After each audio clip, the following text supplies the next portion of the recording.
Caralho, já chegou segunda-feira, viu? Hoje tenho que procurar um serviço ou voltar pra aquela obra de novo, mano. Essa semana tem que pagar umas contas, tá osso.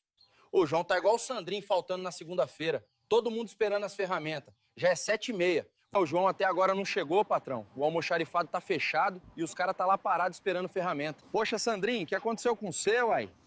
Esperei aqui semana passada, você não veio. Tô te esperando, vem trabalhar, meu amigo. Poxa, patrão, rolou muito desacerto, viu? Tô precisando mesmo, tô com muita conta atrasada. Bacana, daqui a pouco eu chego aí. Quanto tempo, coroa, meu amigo? Gente, boa. Bora dar um teco hoje. Ô, Sandrinho, saudade do seu. Cadê, neguinho? Tem nenhum fino aí pra salvar nós, não? Tem um brau bolado aqui. Eu já ia te chamar, Sandrinho. Carai, neguinho, você é o cara, viu?